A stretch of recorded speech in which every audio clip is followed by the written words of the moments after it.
পদ্মাচেন অবধি যে হোমস্টে অবধি এসেছিলাম, তো আমরা পেট্রোল ভরাইনি, মনে করেছিলাম যে হয়ে যাবে, আর একটু তাড়াহুড়ো ছিলাম, বেরিয়ে এসেছিলাম। এতটা ভয় ঢুকেছিল, রিজার্ভও এসে গেছিলো, আবারও জল গেছে, জানি না জুতোর মধ্যে কি ব্যাপারটা হচ্ছে। এই যে এখানটাতেই ল্যান্ডস্লাইড হয়েছে, ক্লিয়ারেন্স চলছে আপাতত।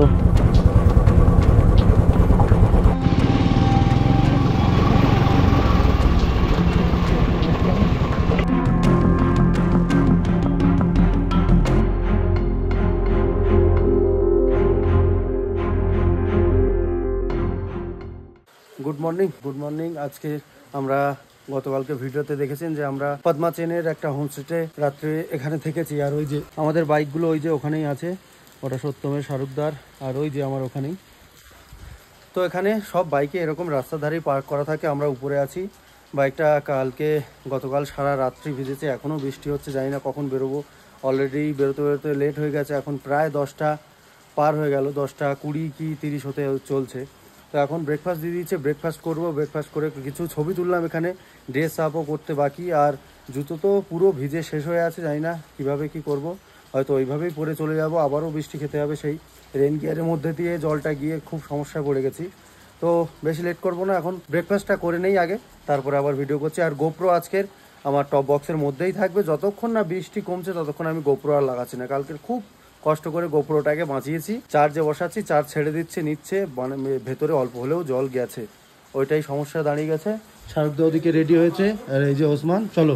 এই যে সকালে সত্যম বসেছে খাবার খেতে, সকালে সবজি, হ্যাঁ এই যে পুরি আর সবজি। চলো খাওয়া দাওয়া করে নেই। শাহরুখ আসো। ঘড়িতে সময় এখন 11:06। এত পরিমাণ বৃষ্টি, একদম কিছু ভালো লাগছে না, জানি না কী করবো। হয়তো এই বৃষ্টিতে এইভাবেই বেরিয়ে যাবো, রেন গিয়ার পুরো পরে কমপ্লিট, গ্লাভস তো ভিজে, গ্লাভস ট্যাঙ্ক ব্যাগেই নিয়ে নেবো। বাইকগুলো দেখুন কী পরিমাণ বৃষ্টি হচ্ছে, একটু দেখুন চারিদিকে, বিভৎস বৃষ্টি, বিভৎস। তো এখন 10টা 15, আমরা গোপ্রো তো লাগাইনি, এত বৃষ্টির মধ্যে লাগানো সম্ভব না। এখন রংলিতে আছি, রংলিতে এখানে একটা ব্রিজে এই যে দাঁড়িয়ে একটু ফটোশ্যুট করবো, করে বেরিয়ে যাবো। আর হোটেল থেকে বারবার ফোন আসছে, তো আমরা তো দুপুরের মধ্যে এমনিও ঢুকতে পারবো না, বলে দিচ্ছি যে দুপুরে আমরা খাবো না, আমাদের জন্য লাঞ্চ রাখা, মানে তৈরি করার জন্য না আর কি, এই জন্য ছবির কটা তুলে বেরিয়ে যাব। সময় এখন 12:45।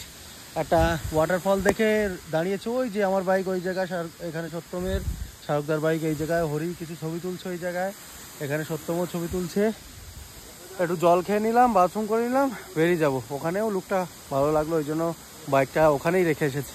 আমরা গতকাল একদম গ্যাংটক থেকে পদ্মাচেন অবধি যে হোমস্টে অবধি এসেছিলাম, তো আমরা পেট্রোল ভরাইনি, মনে করেছিলাম যে হয়ে যাবে, আর একটু তাড়াহুড়ো ছিলাম, বেরিয়ে এসেছিলাম।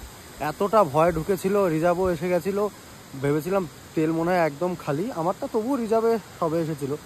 তো এখানেই এসে পেট্রোল পাম্প পেলাম, 1000 টাকার পেট্রোল ভরালাম, পুরোটা ধরলো না, 960 টাকা হলো।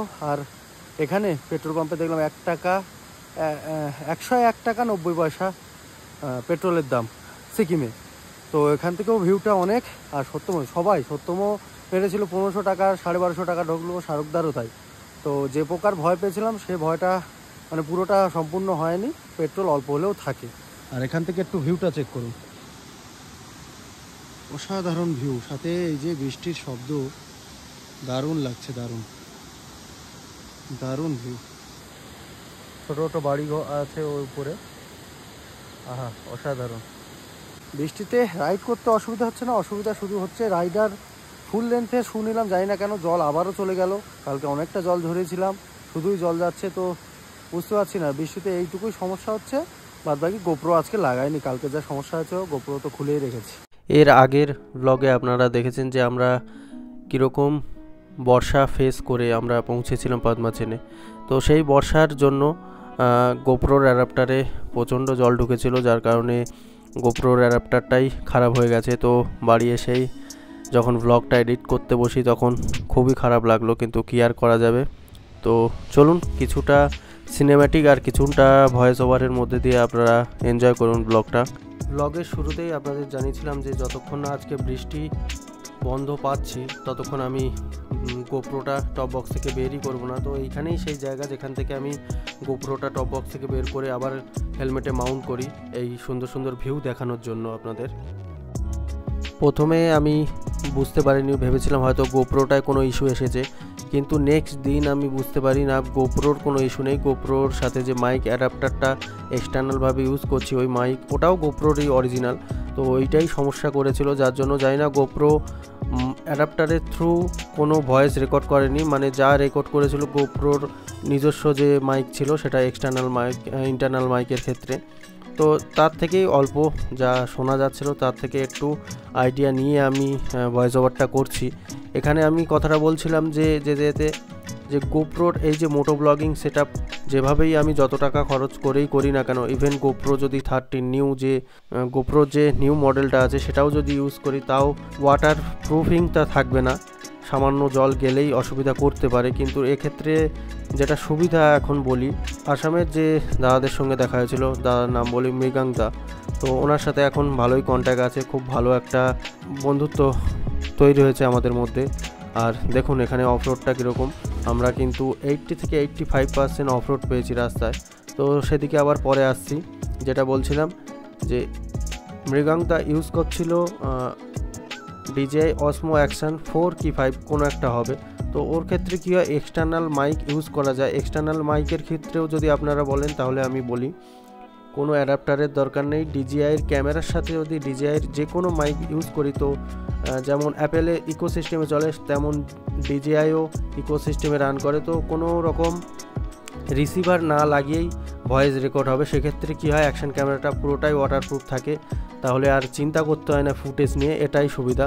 তো এই DJI অ্যাকশন ক্যামেরা নিয়ে একটু কথা বলছিলাম। আমরা গতকালকে যে প্রকার অফরোড ফেস করেছি তার সামনে আজকের অফরোডটা খুব বেশিই নয়, একদমই অল্প বলা চলে। কিন্তু কালকের আমরা একটু ভুল হলো, গতকালকের আগের দিন আমরা গ্যাংটকে যে হোটেলটায় ছিলাম, হোটেল ওনার বললাম আপনাদের ভিডিওতেও জানিয়েছি যে উনি একজন বাঙালি, ওনার বাড়ি বারাসাতে। তো ওনার কাছ থেকে একটু ওই আমাদের যে পারমিটটা নিয়ে একটু টানাপোড়েন ছিল, আমি একটু দৌড়াদৌড়ি করছিলাম আর কি, ওদিকে অতটা কান দেইনি। ঠিক এই জায়গাটায় এসে আমার খেয়াল পড়লো যে গতকালকের কি পরিমাণ অফরোড আমরা ফেস করে এসেছি। রাস্তার কন্ডিশন দেখে বুঝতেই পারছেন। আর সত্যম আর শাহরুখদাকেও একটু বলছিলাম যে ইঞ্জিন ব্রেকিংটা বেশি করে ইউজ করার জন্য। আর আপনাদের সাথে জানাচ্ছি, পাহাড়ে এবং ডেলি লাইফেও যত পারবেন ইঞ্জিন ব্রেকিংটাকে বেশি করে ইউজ করুন, কারণ অভ্যেস না থাকলে হুট করে একটা অন্য জায়গায় গিয়ে তখন খেয়াল থাকে না, খেয়াল থেকে একটু আউট হয়ে যায়। তো অভ্যেস রাখলে অবশ্যই মনে থাকবে। আর যেটা প্রথমে বলছিলাম আপনাদের, যে আমাদের ওই যে পরিচিতি যেভাবে গড়ে উঠেছিল আর ওনাকে যে হিসাবে ভরসা করেছিলাম, তো সেই হিসাবেই ওনার কথা আমরা একেবারেই মেনে নিয়েছিলাম। উনি যে লোকেশানগুলো বললেন, প্রথমে এই পদ্মাচেনের হোমস্টের কথা বলেন এবং তারপরে আরিতারে একটা হোমস্টের কথা বলেন। তো আমরা ভেবেছি হয়তো পদ্মাচেন থেকে আরিতার কিছুটা দূর হবে। আমরা এভাবেও বলেছিলাম, দেখুন আমরা কিন্তু বাইকার, অল্প সময়ে আমরা অনেকটা দূর যেতে পারবো, সেই হিসাবে আপনি হোমস্টে বুক করবেন। তো উনি যেভাবে বললো আমরা অতটা লোকেশান চেক করিনি, ওনার কথা মতো আমরা বিশ্বাস করে হ্যাঁ বলে দিলাম আরিতারেও হোমস্টেটা বুক করে দিই। কিন্তু এই পদ্মাচেনের হোমস্টেতে এসে আমরা জানতে পারি যে আরিতার এখান থেকে মাত্র 2 ঘন্টা দূরে। তো 2 ঘন্টা বাইক চালানো থেকে না চালানোই ভালো, ওখানেই থেকে যাওয়া ভালো। আর বাইকটাও খুব ভালোভাবে আমাকে সাপোর্ট করছে এই ট্রিপে, ওইটাই বলছিলাম। শুধু কয়েকটা জিনিস আমি অর্ডার করেছিলাম, সেগুলো যদি আসতো তো খুবই ভালো হয়ে যেত, আর সেটা নিয়ে আলাদা করে একটা ভিডিও আসবে। আর এই যে দেখতে পাচ্ছেন এই ব্রিজে এই ডান দিকের বোর্ডটাতেই লেখা আছে only 1 vehicle at a time, মানে এক সময় একটার বেশি ভেহিকেল যাবে না। বড় ফোর হুইলারের জন্য লেখা আর কি, বড় ভেহিকেলের জন্য। কিন্তু এখানে সামনে একটু লরিটা ফেসে গেছে, ওই জন্য আমরা অনেকক্ষণ এখানে অপেক্ষা করেছিলাম। তারপরে কেউ একজনকে আগিয়ে যেতে দেখলাম যে বাঁ দিক থেকে একটু কাটিয়ে বেরিয়ে গেল, তো আমিও এগিয়ে গেছিলাম। তো শাহরুখদা একটু লেটে আসছিলো, আমরা একটু আগে গিয়ে দাঁড়িয়েছিলাম। আবারও একটু ভুল হলো, এখানে ব্রিজে আমি পিছিয়ে পড়েছিলাম, শাহরুখদার সত্যম এগিয়ে গেছিলো। এই যে সামনে যে ছোট হাতিটা আছে এর সামনেই ছিল শাহরুখদারা, তো ওরা বেরিয়ে গেছে, আমি বেকার দাঁড়িয়ে থাকবো, ওরা অনেকটা এগিয়ে যাবে, ওই জন্য আমি যাই হোক করে চেষ্টা করে এগিয়ে চলে আসলাম। এখানে দেখতে পাচ্ছেন 2-4 জন এই যে সামনে যিনি হাত উঁচু করে বলছেন, উনি কিন্তু আমার দিকে কোনোটাই ইশারা করেননি বা আমাকে নিয়ে কোনো কথাই বলেননি। পাহাড়ে আমি একরকম ফেস করেছি, কিছু কিছু লোক একটু সমস্যা করে, কিন্তু 95% লোকই ভালো। আমার বাইক নিয়ে এগিয়ে আসা নিয়ে কারোর অবজেকশান ছিল না, জানে বাইক যেভাবে বেরিয়ে যেতে পারে। আর আমি এই হিমালয়ানটার দিকে বলছিলাম যে জেরি ক্যানগুলো একটু ছোট সাইজের লাগানো, দেখতেও খুব সুন্দর লাগছে। আর আমার জেরি ক্যানগুলো তো ফিটই করানো হলো না ওই হ্যান্ডেলটার জন্য। এখানে একটু দাঁড়িয়েছিলাম চেন লিউপ করানোর জন্য। শাহরুখদার বাইকে খুবই আওয়াজ হচ্ছিলো, শাহরুখদার লিউপ করানোর জন্য দাঁড়িয়েছিল, তো আমি ভাবলাম আমিও লিউপ করিয়ে নেই। কিন্তু লিউপ করানোর পরে খুবই সামান্য লিউপ বাকি থেকে গেছিলো, যেটা পরের দিন ইউজ করতে গিয়ে বুঝতে পেরেছিলাম। শাহরুখদাও লিউপ করালো, আমরাও তারপরে আস্তে আস্তে এখান থেকে বেরোলাম। ওই যে তাড়াহুড়ো করে বেরোতে গিয়ে, মানে বাড়ি থেকেই বেরোতে গিয়ে চেন লিউপটা তো নিয়ে এসেছিলাম সাথে করে, কিন্তু চেন ক্লিনারটা নিয়ে আসতে ভুলে গেছিলাম। চলো তো রাস্তার মাঝখানে একটু দাঁড়িয়ে রেন গিয়ারটা খুলে নিলাম। শুধু উপরেরটা খুলেছি, পায়েরটা পরাই আছে প্যান্টটায় উপরটা, কিন্তু পায়ে আবারও জল গেছে, জানি না জুতোর মধ্যে কি ব্যাপারটা হচ্ছে। এছাড়া কোনো উপায় ছিল না, যতক্ষণে আমরা বেরিয়ে গেছি তখন বুঝতে পারলাম। আর চেনের গায়ে প্রচণ্ড পরিমাণ ময়লা জমেছিল। আর একটু যেহেতু প্রায় শেষের দিকে চলে আসে, তো ওসমানকে বলেছিলাম আমাদের কটা ভিডিও শ্যুট করে দিতে। ওসমান যা ভিডিও শ্যুট করেছে, বাড়ি এসে দেখলাম দুর্দান্ত ভিডিও শ্যুট, মানে সে বলে বোঝাতে পারবো না আপনাদের। যাই হোক, জোকসে পার্ট, এখন বৃষ্টির মধ্যেতেই এইভাবে এগিয়ে যাচ্ছি। আর হ্যাঁ, আমি কিন্তু রেন গিয়ারটা খুলেছিলাম, কিন্তু শুধুমাত্র উপরেরটা, তলার রেন গিয়ারটা খুলিনি, মানে প্যান্টের উপরে রেন প্যান্টটা কিন্তু পরা আছে। আর আস্তে আস্তে ব্যাস এই ব্যান্ডটা এসে দেখছি ল্যান্ডস্লাইড হয়েছে। আসলে প্রচুর যা বৃষ্টি হচ্ছে আর রাস্তার যা কাজ চলছে, বাঁদিকেই দেখতে পাচ্ছেন, এদিকে রেল লাইনের একটা কাজ চলছে। পরবর্তীকালে রংপুতে একটা রেলওয়ের স্টেশন হবে, তো খুবই সহজ হয়ে যাবে সিকিম যাওয়া এখন। তো ওই কারণে একটু মাটি নরম হয়েছে, ধস বিভিন্ন জায়গা নেমেছে। এখন এখানে এসে সচক্ষে দেখলাম আস্তে আস্তে ক্লিয়ারেশন চলছে। আর এদিকে ভ্যালিটাও খুব সুন্দর লাগছে, অসাধারণ লাগছে। এই যে এখানটাতেই ল্যান্ডস্লাইড হয়েছে, ক্লিয়ারেন্স চলছে আপাতত।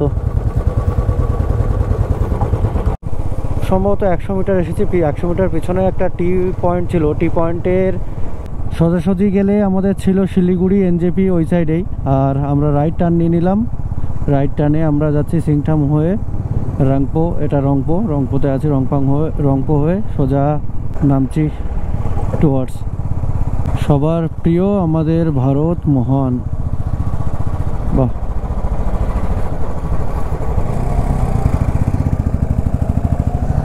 ওদিকে লেখা রেংচক, পেঙ্গং, শিলিগুড়ি। আচ্ছা, আমরা এই সোজা এসেছিলাম, ওখানেই সিকিম বলে মানে একটা বোর্ড করা আছে। এই রুটটা আমরা গত 2 দিন আগেও করেছিলাম, আবার যাচ্ছে এই রুটেই।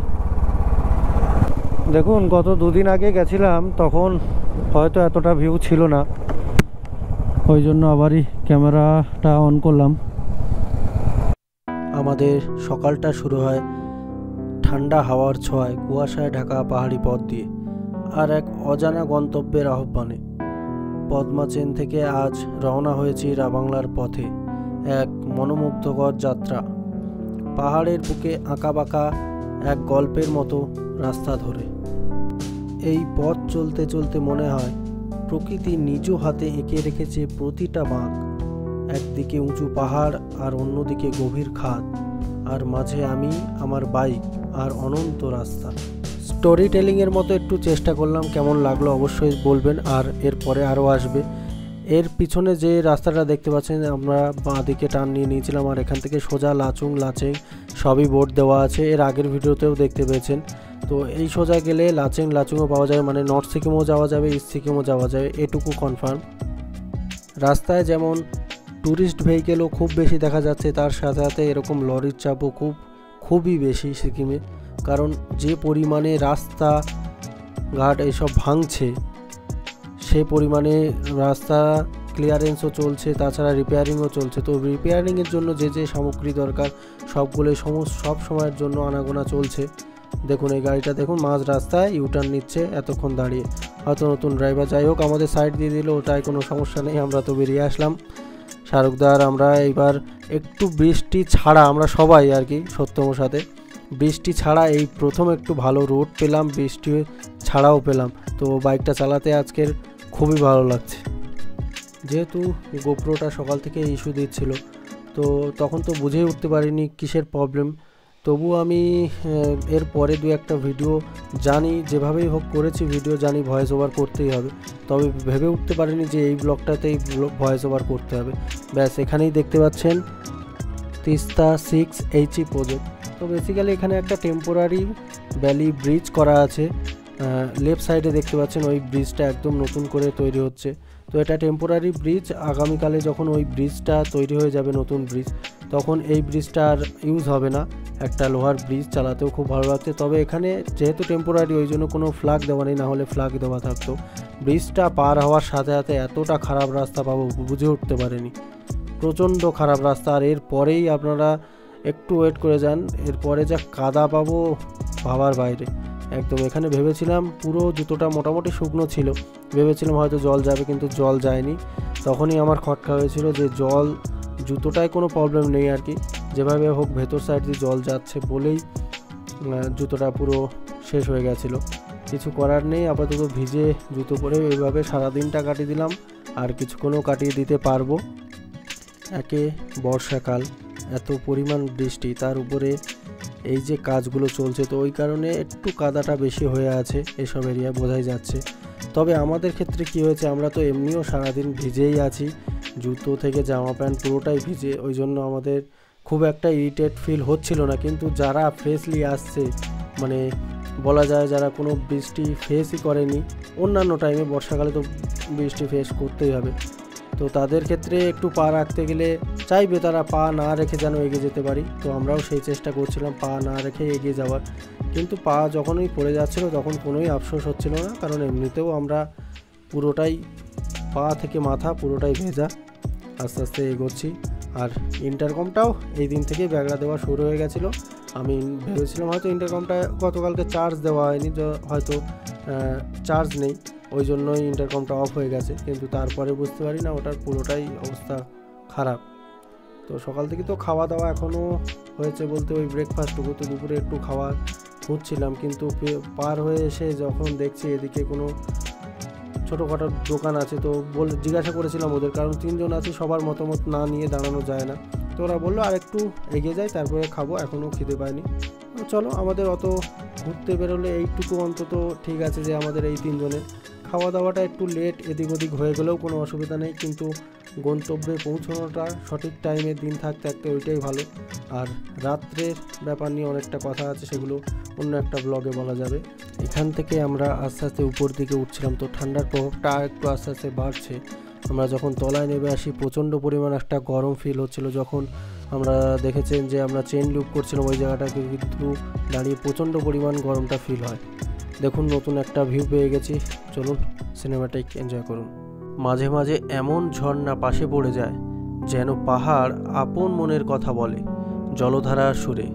আমি থেমে যাই, শুনে নেই সেই সুর, একটু শান্তি নেই এই নির্জনতায়। পথে ছোট ছোট গ্রাম পড়ে যায়, পাহাড়ি মানুষের হাসি মুখ, লাল নীল প্রেয়ার ফ্ল্যাগগুলো বাতাসে উঠছে। এ যেন জীবনের এক নতুন ব্যাখ্যা শেখায়, সহজতা আর শান্তির কথা বলে। যেমন যেমন রাবাংলার দিকে এগোচ্ছে, রাস্তাগুলো যেন আরও সুন্দর হয়ে উঠছে, সূর্যের আলো পড়ছে পাহাড়ের গায়ে, আর আমার চোখে শুধুই বিস্ময়। এই রাস্তা শুধুই একটা জায়গায় পৌঁছানোর পথ নয়, এটা একটা অনুভূতি, একটা উপলব্ধি। পদ্মচন থেকে রাবাংলা, এই পথে যতটা দেখা যায় তার থেকে বেশি শেখা যায়।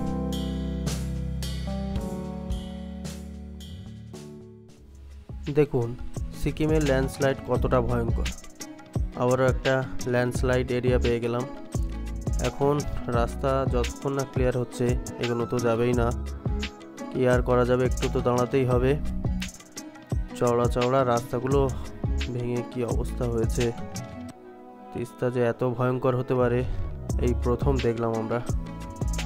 সম্ভবত না, ওপারে একটা দেখছি গভর্নমেন্ট ভেহিকেল দাঁড়িয়ে আছে, তো যেটুকু মনে হচ্ছে ওই গভর্নমেন্ট ভেহিকেলকেই আগে জায়গা দেবে, মানে এদিকে এগোনোর জন্য। যদিও বা আমরা আগে এসেছি, তো ওনাদের এগোনোর পরই তারপরে আমরা এগোতে পারবো বা সাধারণ মানুষজন এগোতে পারবে। এখানে ভিউ দেখে আবারও একটু দাঁড়িয়ে গেছিলাম। গোপ্রোটাও বের করে নিলাম। ল্যান্ডস্লাইড এরিয়া ক্রস করার আগেই ভারী বৃষ্টি চলে এসেছিল, তাই গোপ্রোটা টপ বক্সে ঢুকিয়ে দিয়েছিলাম। অসাধারণ ভিউ, বিশেষ করে এই ভ্যালিগুলো সুন্দর লাগছে। বারবার পাহাড়ের প্রশংসা করে করে একঘেয়ে হয়ে গেছি জানি, আপনারাও শুনে একঘেয়ে হয়ে গেছেন জানি, কিন্তু কি আর করব, মনের খুশি তো প্রকাশ করতেই হবে। শুধু বাঁদিকের পাহাড়গুলোর দিকে একটু লক্ষ্য করুন, কেমন সোজা উপরে উঠে গেছে, মানে একদম খাড়াই বলতে গেলে, আর সাথে সবুজে মোড়া। বর্ষাকাল, স্বাভাবিক ব্যাপার, কোনো অসাধারণ কিছুই না।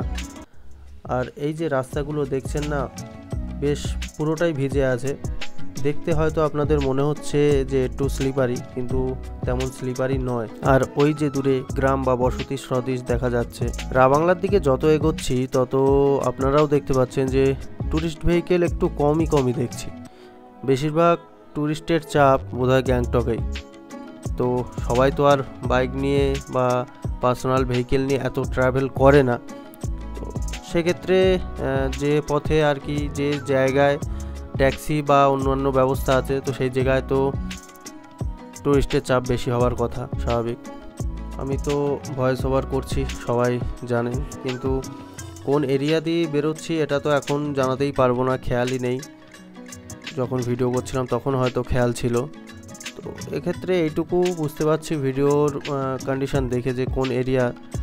তো আমাদের রাবাংলা পৌঁছতে আর বা যে হোমস্টেটা বুক করেছি সেই হোমস্টে অবধি পৌঁছতে অ্যাপ্রক্স 1 ঘন্টা থেকে 1 ঘন্টা 10 মিনিট সময় লাগবে, যদি রাস্তার কন্ডিশান এমন থাকে যেমনটা এখন ভিডিওতে দেখছেন। আর যদি অফরোড পাই সেক্ষেত্রে টাইমিংটা একটু তো ম্যাটার হয়ে যাবে। তো অসুবিধা নেই, একটু বেশি সময় লাগলেও কোনো ব্যাপার না, আস্তে আস্তে পৌঁছে যাব। যেহেতু গোপ্রো যখন তখন বন্ধ হয়ে যাচ্ছে, তো যেখানে অন হচ্ছে সেখানে কথা বলেই গোপ্রোটা আর বন্ধ করছিলাম না। তাহলে সেক্ষেত্রে কী হচ্ছে, বেশ কিছুটা ভিউ আমি ক্যাপচার করে নিয়েছিলাম বলেই সুবিধা হলো। না হলে এই যে ভয়েস ওভার করছি এটাও কিন্তু বৃথা হয়ে যেত, আর আপনাদের দেখানোর জন্য তেমন একটা কোনো ভিডিও ফুটেজ থাকতো না আমার কাছে। দেখুন দূরে মেঘগুলো কি অসাধারণ লাগছে, ভেসে বেড়াচ্ছে। গুগল ম্যাপের ভরসায় তো এগোচ্ছিলাম, একটু ডাউট হলো তাই দাঁড়িয়ে গেলাম। তবে সামনের রাস্তাটা এগোবো না, কারণ এটা আমাদের রাস্তায় না, আবার ইউটার্ন নিতে হয়েছিল। কিন্তু কন্ডিশনটা দেখুন রাস্তার কেমনভাবে বসে গেছে, কি ভয়ানক হতে পারে পাহাড়ের রাস্তাগুলো, এগুলো দেখেই বোঝা যায়। ইউটার্ন নিয়ে কিছু দূর এগোতেই আবারও বৃষ্টি পেয়ে গেলাম। না দাঁড়িয়ে এগোচ্ছি, এতবার দাঁড়াতে দাঁড়াতে আবার বোরও হয়ে গেছি আমরা। বেশি বৃষ্টি পেলে কি আর করবো, গোপ্রোটা খোলার জন্য একটু দাঁড়াতে হবে, খুলে আবার টপ বক্সে ঢুকিয়ে নেব। দেখতেই পাচ্ছেন নির্জন বৃষ্টি ভেজা রাস্তা দিয়ে আমরাই এগোচ্ছি, কোনো ট্যুরিস্ট ভেহিকেলও খুব বেশি দেখা যাচ্ছে না। তবে এবারে টপ বক্সটা লাগিয়েছিলাম বলে খুব একটু সুবিধা হলো। দেখুন রাস্তার যা অবস্থা, তার উপরে রিস্ক নিয়ে ওভারটেক করে নিলাম। দেখুন সামনেই দেখা যাচ্ছে ব্রিজ, তো মানেটা এটাই দাঁড়ায় যে আমরা এই পাহাড়টাও ছেড়ে আর একটা অন্য পাহাড়ে এগোতে চলেছি, তার মানে আবারও উপরের দিকে ওঠা শুরু করব। সাথে অফরোডটা একটু দেখুন, এখানে তো ব্রেকিং খুব ভালোভাবে কাজ করছিল, পুরোটাই ইঞ্জিন ব্রেকিংয়ের মাধ্যমে নেমেছি, অসুবিধা নেই। আর দেখতে পাচ্ছেন এখানে দুটো ব্রিজ, একটা আন্ডার কনস্ট্রাকশন আছে, তো আগামী দিনে ওই ব্রিজটা বন্ধ হয়ে এই নতুন ব্রিজটায় চলাচল শুরু হয়ে যাবে, এটুকু তো বোঝাই যাচ্ছে। আর আস্তে আস্তে আমরা পাহাড়ের উপরের দিকে উঠবো এই পাহাড়টা ক্রস করলেই, তো ঠান্ডাটা আবার ফিরে পাবো। যা গরম লাগছিল আস্তে আস্তে ঠান্ডাটা পেলে বাঁচি।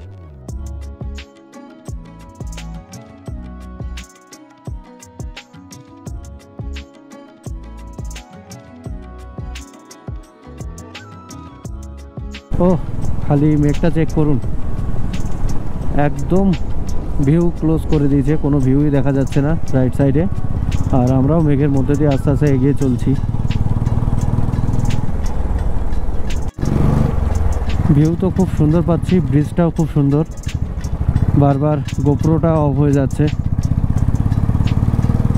ভিডিও রিস্টোর্ড বলে একটা সাইন লোগো আসছে, ব্যাস, আদৌ রেকর্ড হচ্ছে কিনা। গাছটা দেখানোর জন্য একটু স্লো করে দিলাম। এত পাহাড়ের মধ্যে ওদিকেও বড় বড় গাছ আছে, শুধুমাত্র এই সাইডে 2-1টা গাছ টিকে আছে। বাহ, ভ্যালিটা খুব সুন্দর লাগছে। তবে গ্যাংটকের পর আজ এই প্রথম এত সুন্দর ভিউ পাচ্ছি রাস্তায়, এটুকু শিওর বলছি আমি।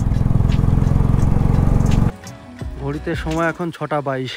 এবার আমরা সবাই মোটামুটি রেডি হয়ে এই প্রথম মানে যে ড্রেসগুলো এনেছিলাম পরলাম, পরে একটু বেরিয়েছি ফাঁকার দিকে, ওদিকে যাচ্ছি।